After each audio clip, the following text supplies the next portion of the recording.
एक मुलाकात ऐसी शख्सियतों के साथ जिन्होंने दिया है अपने जीवन को एक नया मुकाम। रूबरू कराएंगे ऐसी कुछ हस्तियों के साथ एक खास शख्सियत के साथ मुलाकात।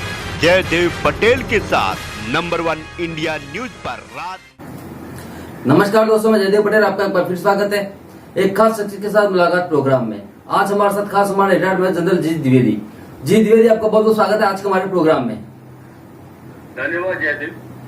जी द्विवेदी, आपसे मेरा पहला सवाल है कि जब ये दिन आता है तो आप इसे कैसे याद करते हैं? जयदेव, ये आज का दिन बहुत ऐतिहासिक दिन है क्योंकि 22 वर्ष पहले जब पाकिस्तान ने हमसे धोखा करके और कारगिल के इलाके में हमला किया था तो हमारे बहादुर जवानों ने, जिसमें 559 जवानों ने शहादत दी, बहुत बहादुरी से उसका मुकाबला किया और पूरा देश एकजुट हुआ और पाकिस्तान को धूल चाटनी पड़ी, कड़ी हार मारनी पड़ी और दुनिया में भी उसकी जो छवि है वो काफी नुकसान हुआ। तो आज का दिन जो है ये हमारे बहादुर वीर जवानों की शहादत को, उनको सम्मान देने का दिन है और ये देशवासियों को आश्वासन दिलाने का दिन है उन परिवारों को जिनके वीर सपूत जिन्होंने अपनी शहादत दी, उनको आश्वासन दिलाना है कि देखो, चाहे आपके वीर जवान आपके साथ नहीं है पर हम आपके साथ खड़े हैं। और जो देश जिनकी मर्यादा होती है अपने वीर जवानों को सम्मान देने की, वो देश जो है सदा ही अपनी स्वतंत्रता की रक्षा कर सकते हैं, संप्रभुता की रक्षा कर सकते हैं। और ये देश, ये आज का दिन जो है देश के लिए बहुत अहम दिन है। ये हमारा विजय का दिवस है और ये हमारी अपने जवानों की शहादत को सम्मान देने का दिवस है और हमारा उत्तरदायित्व बनता है कि हम अपने वीर जवानों को, जिन्होंने वीर गति प्राप्त की है, उनका हम अभिनंदन दें और साथ ही साथ उनके परिवारों को आश्वासन दें कि हम उनके साथ खड़े हैं। जी द्विवेदी, जो विपरीत परिस्थितियां थी जब पाकिस्तान की तरफ से पीठ में चूरा घोंपा गया था, अब मैं उन विपरीत परिस्थितियों में सबसे पहले टोनालिंग चोटे की मैं बात करूंगा क्योंकि सबसे पहले झंडा तिरंगा हमारा वहीं पे फहराया गया था। किस तरीके से, कैसे हमने रणनीति बनाई उन हालातों में?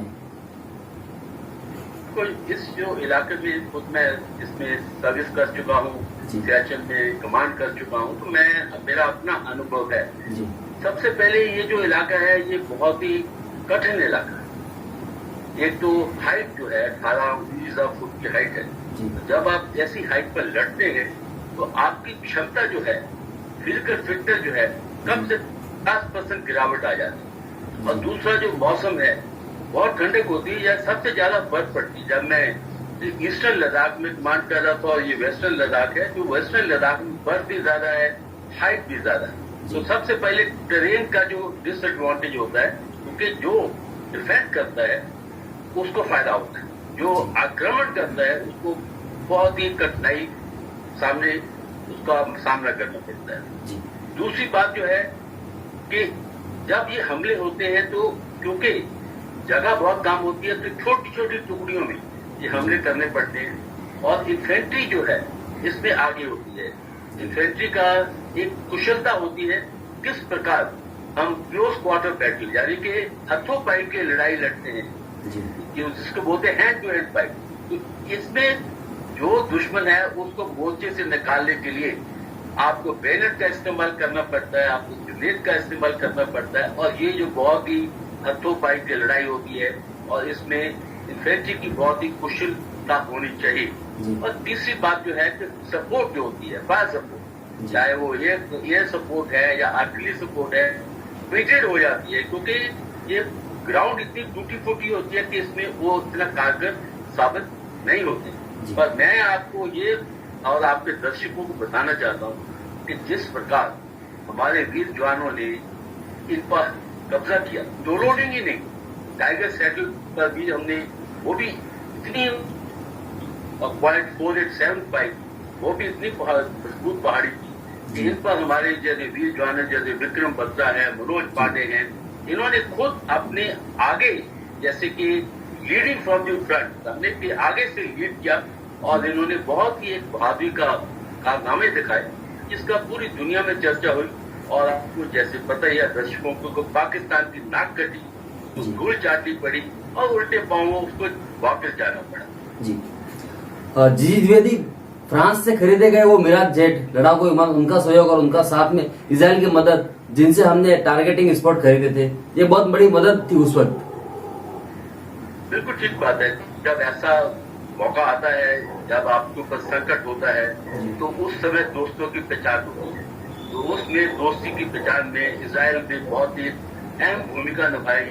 इसी प्रकार फ्रांस ने और कुछ और देश भी हैं जिन्होंने हमारी इस समय मदद की, स्पेशली सर्विलेंस में। और ये देखो, ये फौज की लड़ाई में डिप्लोमेटिक भी शामिल थे, पॉलिटिकल भी शामिल थे। तो पूरा एक सिनर्जी बनी और एक रणनीति बनी और सारे देशवासी साथ थे। तो इसलिए आपका ये कहना बिल्कुल ठीक है कि हमारे जो मित्र देश हैं उन्होंने बहुत आगे आके हमारी मदद की, और कुछ वो जो मदद है वो सामने नहीं दिखाई दी।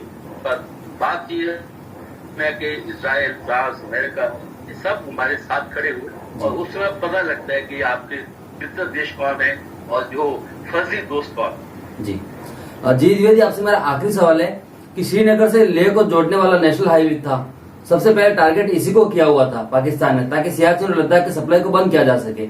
इसके क्या मायने थे उस वक्त? बिल्कुल ठीक बात है। तो जैसे मैंने बताया कि मैं सियाचिन में बटालियन कमांडर रह चुका हूँ, और 1987 में सियाचिन में बहुत इंपॉर्टेंट पोस्ट है बेलाफोर्ट का। उस टाइम मुशर्रफ जो थे ब्रिगेड कमांडर थे, और उन्होंने इस पर हमला किया और उनका बहुत नुकसान हुआ। उनकी कमांडो में वो काफी खानी पड़ी और 300-400 कैजुअल्टी हुई। उस समय से ये खा चुके थे मुशर्रफ, किसी न किसी तरीके से बदला लेना है। और उन्होंने ये प्लान की कि अगर हम कागल हाइट्स को पकड़ लेते हैं तो लेह लद्दाख कट ऑफ हो जाएगा, हम सियाचिन को सप्लाई नहीं कर पाएंगे और इस तरह वो सियाचिन का बदला ले पाएंगे। तो ये उनकी एक टैक्टिकल प्लान थी जो कि पूरी निष्फल हुई। वो अपना एम नहीं अचीव कर पाए और उनकी हार हुई। पर इसके भारत को भी 2-3 बहुत अहम लेसन मिले। एक ही लाइफ लाइन पर आप डिपेंड नहीं कर सकते हैं। उसी के बाद हमने मनाली वाला रूट भी खोला है और साथ ही साथ निमू का रूट भी खोला है, ताकि आप एक ही सप्लाई लाइन पर डिपेंड कर सकते। और दूसरा भी आपको पता है कि जिला में टनल भी बन रही है, क्योंकि 5-6 महीने ये रोड बंद भी रहता है। तो इसलिए हमें भी इसमें कुछ बहुत अहम लेसन मिले और कारगिल कमेटी बनी, जिसमें हमारा काफी सुधार आया, specially high direction of war, यानी कि जब ऊंचे स्तर पर हमारी क्या कोऑर्डिनेशन होनी चाहिए, हमारे क्या क्या कमियां थी, उसको कैसे पूरा करना चाहिए, उसके बाद हमें काफी सुधार आया। मैं इतना ही संक्षिप्त में बोलूंगा कि कारगिल की लड़ाई की एक ऐतिहासिक लड़ाई थी, हमारे लिए इसमें बहुत बड़ी जीत हुई और साथ ही साथ हमें बहुत एक अहम लेसन मिले, जिनकी हमने अपनी जो त्रुटियां थी उनकी पूर्ति भी की है। जी द्विवेदी, आपने समय दिया उसके लिए आपका बहुत बहुत धन्यवाद। धन्यवाद जयदेव।